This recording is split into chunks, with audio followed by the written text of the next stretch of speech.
Hi, Spot. Hi. This is Spot. Okay. So I feel like there are plenty of times when I watch YouTube a lot, and I come across a lot of different like story times and things like that, and I always find them really interesting.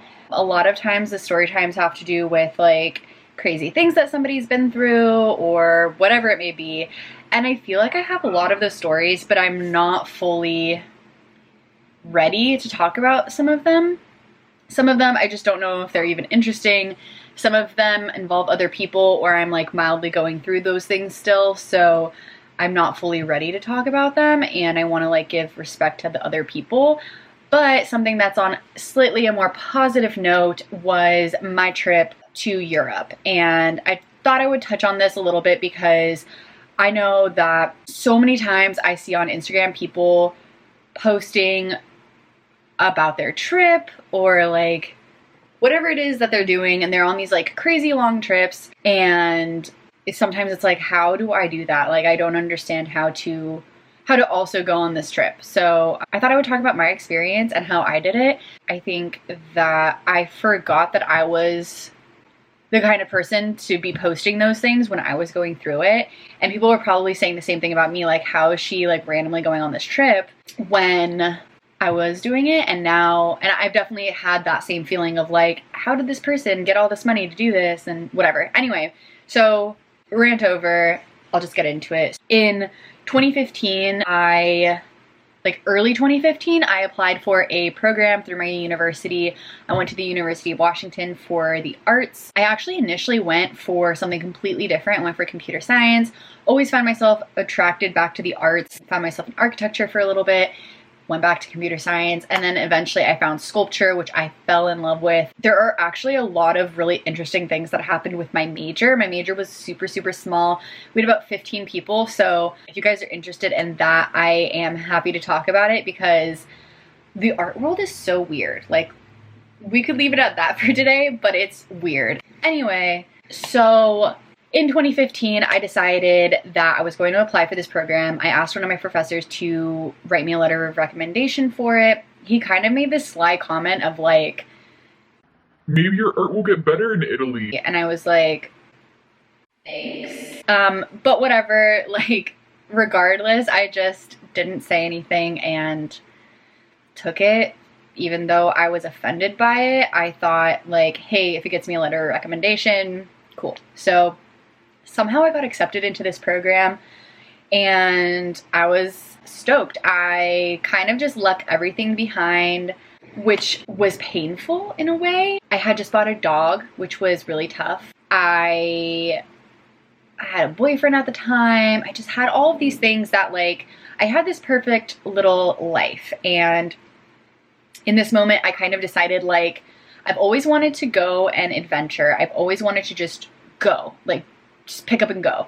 And I'm not allowing myself to do that. I feel so strongly that I have to like do this right, do things in order, and I didn't want to feel that way anymore. So instead I just moved forward and was like, dropping everything, I'm gonna go. So bought my ticket, I went to Italy, and specifically we went to Rome and we stayed in Rome. I had an apartment there. I shared it with a few girls who I came to love so much, and I wish that I still had more contact with. I think it's kind of interesting because I think if I ever reached out to any of them, that it would be normal. It wouldn't be anything weird. They'd be comfortable talking to one another. It's not like we forget. Like, sometimes I feel like, oh, maybe that person doesn't remember me. We definitely remember each other. We were a big part of each other's lives during that like exploratory time. But it's just not the same as when we were in Rome, of course. Specifically, one of my friends who I shared my room with, we clicked so well. We like did everything together. The first few days we were like, we're gonna stick together. And then like, I think a year later or so, we went to like go get lunch, and it just wasn't the same. And I think there was just like, we like got back home, had our own friends. So it was just definitely different. So Spot is taking over P's little space. Yeah, so met her, really cool. I was in Rome. I I had my dog back home. My mom was taking care of him, which fast forward, but I actually ended up having to sell him, which was one of the toughest decisions that I made, but I will touch on that later. So while I was in Rome, I again left everything back home. I broke up with my boyfriend. Everything was kind of like I was putting everything on the line to go on this trip. And I knew that it was only going to be for 3 months, but something inside of me told me, like, give this your all. So I did. I had some amazing times. Like I said, we were primarily in Rome, but for Thanksgiving, we went to Barcelona. For another random weekend, I went to France. I went to Paris. I got a chance to go to the Amalfi Coast. We went to Naples. We went to all these different places. We went to Prati di Tivo, I think is how you say it. And we went hiking. It was just such an amazing experience, and I would not trade it for the world. And this is something else that, like, sometimes people talk about is like, why would you do art? There's no money in art. And while sometimes I agree it's harder to find a job in the arts, there is a lot of money in art. It just is, you have to be high up there to get it. You have to be extremely dedicated, and sometimes it's easy to feel like I'm just not good enough. I'm not one of the bigger people. I'm not gonna be able to make it, but you just have to keep pushing through. I would hate to do something that I didn't like, and I wouldn't trade my experience for the world. Sometimes my experience wasn't the greatest, depending on like which professors I had at the time, but I learned so much through it, and again, wouldn't trade it for anything. I think I look at the world so differently now because of that. So while I was going through that time, I, obviously had quite a few people that I had met there, but one of the people I met, we ended up dating. And at the time, it felt perfect. It felt right. And I think that that person has made me a lot of who I am today, made me step out of my comfort zone a lot of the time, made me not so materialistic, made me just like let go of things. And I appreciate everything that I've learned from that person. We're still friends. We don't talk all that often, obviously, but there's no like bad blood or anything. I'm very grateful for our relationship now as well. So yeah, but that's just what happened. We ended up dating, and when we were dating, we were walking. We would just go on these walks sometimes, and we were just walking around in this random, I don't even know where so what he would do is he would just walk around and I would follow him. I have awful sense of direction, so I would just follow him, and he would purposefully get us lost, and then I would have to find our way back home without using a map. So it was our way of just exploring the city and getting a chance to see new things that we probably wouldn't stumble upon. So we found a lot of like really small shops, a lot of really small restaurants, things like that. And our attitudes just got along so well, because he kind of was that person that didn't care about anything, which, like, of course he cared about a lot of things, so don't get me wrong, but it was like more of like, if his car gets hit, it's like, well, that sucks. Where me, I like instantly freak out and I want my car to be repaired. So we just had a very different way of looking at things, but because of that, I think we worked really well together. Yeah, so one day we did that. We went on a little adventure, just him and I. We were walking around, and he kind of just looks at me and he's like, wouldn't it be crazy? Wouldn't it be crazy if we just stayed in Europe? And I was like, yeah, that would be insane. And he was like, no, but like, listen, like, would it be crazy? And I was like, yeah, that's insane. At the time, I was an out-of-state student going to school, so I had student loan. And part of my student loan was that I couldn't take a break from school. Like, that was part of my like contract with them. So I even was like, no, I can't take a break to just travel. Like, I really wish I could, but I can't. And I think part of this was that I definitely got the travel bug, because every weekend we were going to like a new crazy area, but that was like a stopping point for me, and I was like, okay, now you're getting out of hand. I can't do that. We don't have visas, so as a US resident, you can't get a visa unless your specific program extends to a certain amount of time. So our program was exactly 90 days. Actually, it was just under 90 days, but I went to Milan early to go to the World Fair that year. So I was going to be in Europe for exactly 90 days. And after that, it's illegal to be there without a visa. So I was like, we can't even stay in the Schengen area. And if you don't know what the Schengen area is, it's this like what this is. Basically, it's essentially Western Europe. So I was like, we can't stay in the Schengen area. I have a student loan. I can't just up and leave. I have a dog back home, blah, blah, blah. And so he was like, well, let's just think about it because we have options. I just want to say that the reason I was so hesitant about all of this was just because I was really scared. Just not really sure of when you're going to return from a trip is slightly terrifying. So that was the whole reason why I was like making up all of these excuses for not going. Of course, getting a chance to do something like this is an experience of a lifetime, and I wanted so badly to do it, but I was terrified. So just wanted to clarify that. So as we're walking, we start talking about it more and more. He starts convincing me that maybe it's a good idea. I start thinking about it more and I'm like, you know, I could take online classes. I believe as long as I hit a certain amount of credits, I would be fine. I could get like my science credits out of the way or something like that. We got home that night and that's exactly what we did. We talked to a few of the friends that we had there and all of them were like, oh my God, please do it. I went to my professor, I think a few days later, and I was like, Kurt, I want to travel with this guy and I'm so scared and I don't know if it's the right decision, but these are ways I could do it. Is that like crazy? And he was so excited for us. He was like, oh my God, no, this is amazing. So many people say that they're going to go travel some more after their study abroad trips and they just never do. And part of it is just a fear of like, when you don't have someone leading you and you're kind of just going, it's terrifying.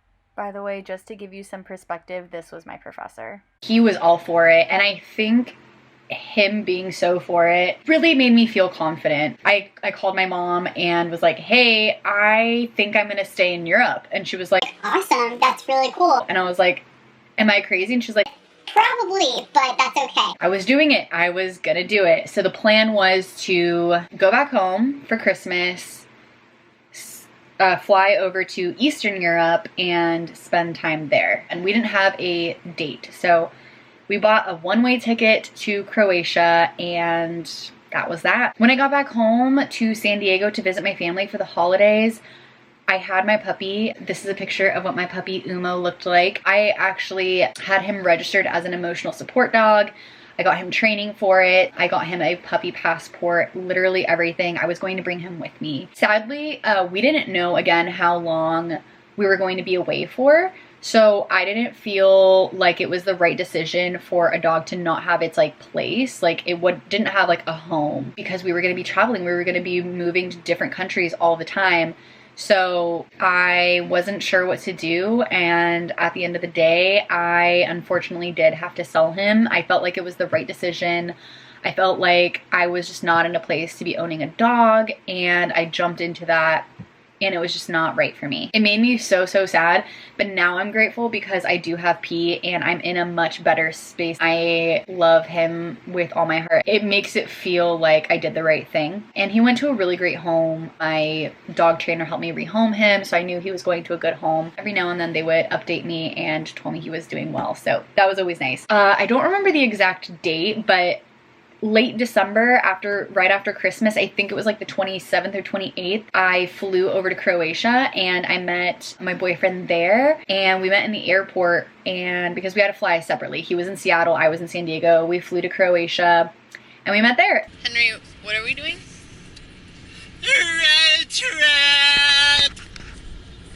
And we traveled. We actually only traveled for 3 extra months. We kind of kept getting into arguments. I think part of it had to do a lot with the fact that we were the only 2 people that were able to speak English to one another, so we could only communicate with each other. Other people spoke English, but not enough to have like a full conversation. So it was making it really difficult because we would get into arguments. We just wanted to make sure that our relationship was doing okay. We also wanted to make sure that we could go back home to take our classes and graduate at a decent time. Either way, we had some insane experiences. We had to find a proctor for our exams, and it was the most difficult thing to explain to somebody what a proctor was and then convince them to do it for us. Basically, I want to get my map out actually to tell you guys exactly where we went because I always get the order mixed up and I want to make sure I'm doing it right. So basically what we did was we flew to Croatia. We really wanted to go to Turkey, but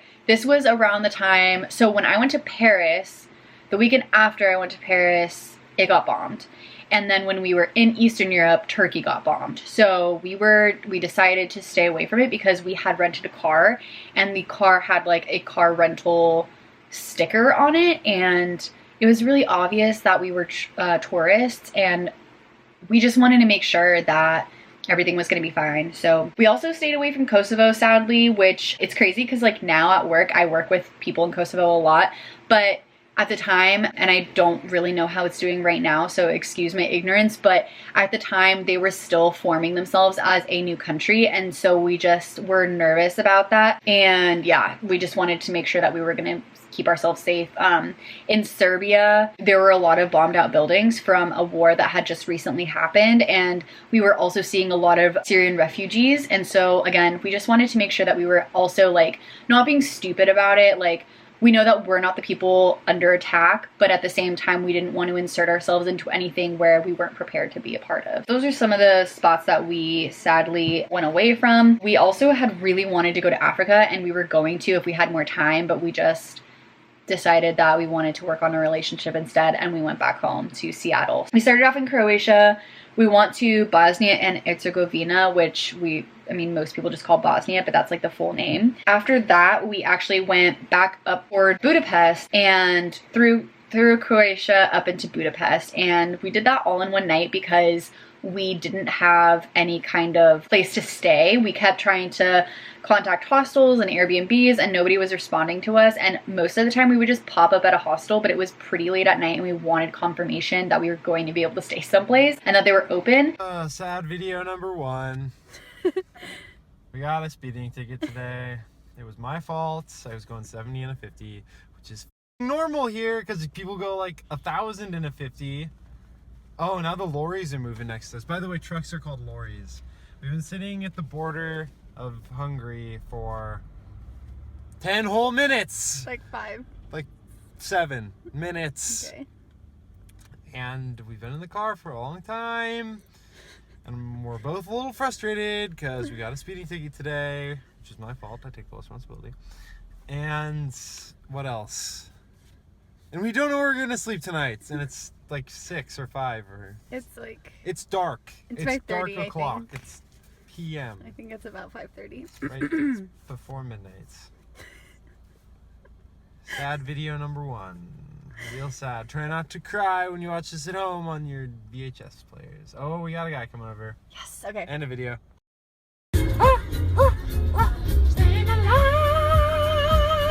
Because if you didn't already know this, Eastern Europe, most of their visitors come in the summer because that's their best month. So during the winter, it's really cold, rainy, and sometimes snowy depending on the area. So like Croatia rains. And so it's actually illegal for them to do any kind of construction during the summer. So they have to keep their construction towards the winter time, which is right when we were there. Because we were there in the winter, there are a lot of places that were actually closed down. So we just wanted to make sure that we were going to be there at a good time. We also didn't realize that Hungary was part of the Schengen area, so we went and then we were so terrified to leave. Okay, so we did Croatia, Bosnia, Hungary. We went to Serbia after that, and when we were doing this, initially we didn't have a plan, and when we got to Serbia, we met up with Henry's family members, and then we made a plan of like all the places we were gonna go. So we had a full list. Let me actually get that list. I thought I lost this notebook and I got really scared. Okay, so I have this big old travel notebook that has tons of things that we did. Okay, so we made this big, huge list of all of the places that we were gonna go, and as we were traveling, we like made notes. So we like wrote like, these are the places to stay and like everything. But yeah, this was like our, can you see that? From Serbia, we went to Romania. That's where we went snowboarding, which was so much fun. I think the last time actually that I've been snowboarding was in Romania, which is like, I always feel so proud to say, but like, that's just out of coincidence because I just haven't gone since then, but it was awesome. So Romania, Bulgaria, that's when we wanted to go to Turkey, but it got bombed sadly that week, so we decided against it. We also really wanted to go to Greece, but again, it was the Schengen area and we were like not totally sure how that worked. And then we also knew that they were having issues with their money at the time, so again, just didn't want to like create issues. We went to Macedonia, which now on my map says North Macedonia, so I don't know if something has happened since then, but I'll have to look up some information on that. So North Macedonia. We went to Macedonia, Albania, Montenegro, and then back to Croatia. And Croatia has this like little sliver where Bosnia like takes a piece. And we were on one side of that. Henry's parents met up with us there. We drove through, so it was kind of fun because they got to experience like the going through a one of the borders. I also forgot to mention that Henry and I would take these border face pictures where basically every border that we went through, we made a different face. So we made his parents do it as well. And I'm gonna put some of those pictures in here. And then we went back into the other part of Croatia. And at that point, it was about 3 months later. So it was probably about March or so. And we probably about March 1st, I think, something around there. The last time I wrote in this book was March 1st. February 29th, we were in Montenegro, so it had to be in March. So the weather was definitely getting so much better. So we were able to go to some of like the more like prettier areas. We went to Dubrovnik. We got to go see the castle that Game of Thrones is filmed at, and at the time they were filming Star Wars, so that was pretty interesting. I can't remember which one because I'm not the hugest Star Wars fan, so forgive me for those who are, but that's what we did. Like I mentioned, I was in school at the time, so I did have my loan, and my loan gave me a stipend, so that was how I personally was able to do it. I gave myself a certain amount of money per month in terms of like spending money, food, and hostels, and we would for a majority of the time stayed in hostels just because it was the cheapest. And I think we were only spending about $10 to $15 a night, which was pretty cheap. I think on average that calculated out to be about like $450 a month or something like that, which at the time in Seattle, I was spending like $800 or $900 a month on rent. So I was actually saving money by traveling. We shared the gas stuff, and food was just crazy, crazy cheap. When we went to Serbia, I remember we got this like full breakfast, and it was like 300 dinar or something like that. And let's see, 300 dinar to USD. That's literally like, it's almost $3.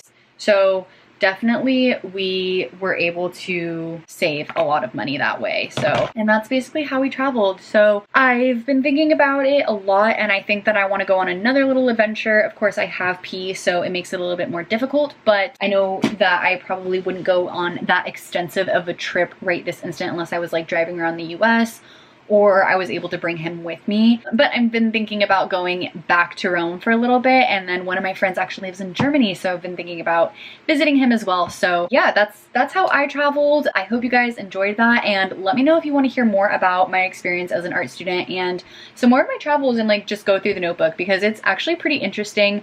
That's actually only my notebook from the 3 months in Eastern Europe. I have another notebook of my time in Rome. So thank you guys so much for watching, and I will see you guys next time. Bye!